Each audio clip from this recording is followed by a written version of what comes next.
നമസ്കാരം. Raf talk ഫുട്ബോളിലേക്ക് അവർക്കും സ്വന്തം. തോറ്റാൽ കാര്യങ്ങൾ അവൻ്റെ വഴിക്ക് പോയില്ലെങ്കിൽ ആളുകരയും, ക്രിസ്ത്യാനോ കരയും. പറയുന്നത് മുൻ പോർച്ചുഗൽ താരം ക്രിസ്ത്യാനോയുടെ സുഹൃത്തൊക്കെ ആയിട്ടുള്ള നാനിയാണ്.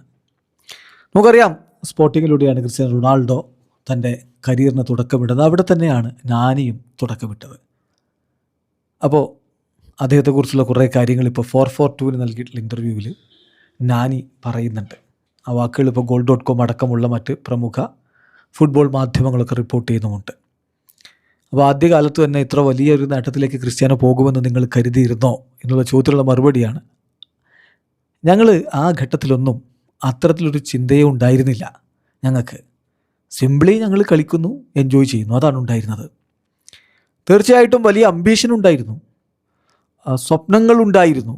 പ്രൊഫഷണൽ ഫുട്ബോളേഴ്സ് ആവണമെന്ന് സ്വപ്നങ്ങളുണ്ടായിരുന്നു. പക്ഷേ ഇങ്ങനെയൊക്കെ സംഭവിക്കുമെന്ന് ഞങ്ങൾ കരുതിയിരുന്നില്ല. ആക്ച്വലി ഞങ്ങൾ അവിടെ എത്തി എന്നുള്ളത് ഞങ്ങളുടെ ഒരു ഹാർഡ് വർക്കിൻ്റെ ഫലം കൂടിയാണ്.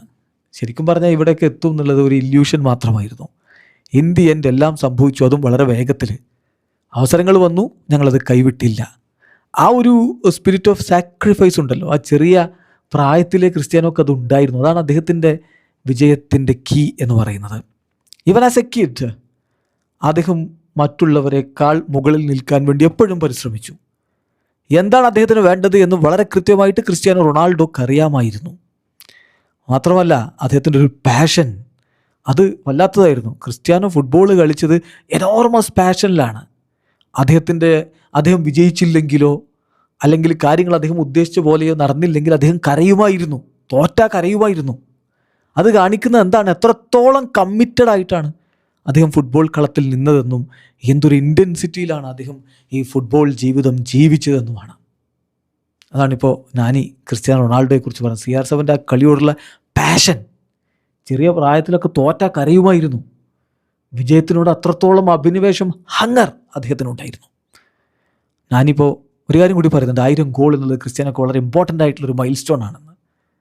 തീർച്ചയായിട്ടും 1000 ഗോളുകളിലേക്ക് അദ്ദേഹം എത്തും, ഈസിലി എത്തും. അക്കാര്യത്തിൽ എനിക്ക് സംശയമൊന്നുമില്ല. അത് ക്രിസ്ത്യാനോ ആഗ്രഹിക്കുന്ന ഒരു മൈൽ സ്റ്റോൺ ആണ്. 1000 ഗോളുകൾ എന്ന് പറഞ്ഞാൽ 1000 ഡോക്യുമെൻറ്റഡ് ഗോളുകൾ വേണമെന്നാണ് ക്രിസ്ത്യാനോ ആഗ്രഹിക്കുന്നത്. കാരണം മറ്റു പ്ലേയേഴ്സ് ഇപ്പോൾ പെലെ, റൊമാരിയോ ഒക്കെ 1000 ഗോളുകൾ ഉണ്ടെന്ന് ക്ലെയിം ചെയ്യുന്നു. പക്ഷേ അതിനൊന്നും കൃത്യമായിട്ടുള്ള റെക്കോർഡുകളില്ല.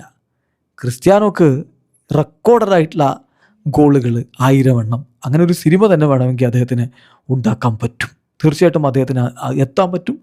1000 ഗോളുകൾ എന്ന നേട്ടത്തിലേക്ക് അദ്ദേഹത്തിന് എത്താൻ പറ്റുമെന്ന് ഞാൻ ഉറച്ചു വിശ്വസിക്കുന്നു എന്ന് കൂടി നാനി പറയുന്നുണ്ട്. ഏതായാലും തോൽവിയെ വെറുക്കുന്ന ക്രിസ്ത്യാനോ, തോറ്റാൽ സങ്കടപ്പെടുന്ന ക്രിസ്ത്യാനോ, വിജയം മാത്രം ലക്ഷ്യം വെച്ച് കളിക്കളത്തിലേക്ക് ഇറങ്ങുമ്പോൾ അടുത്ത വേൾഡ് കപ്പിൽ എന്ത് സംഭവിക്കും? കാത്തിരുന്ന് കാണാം. വീഡിയോ അവസാനിക്കുന്ന ഫുട്ബോൾ ലോകത്തെ കൂടുതൽ വിശേഷങ്ങളുമായി റാഫ് ടോക്സിൽ എത്താം.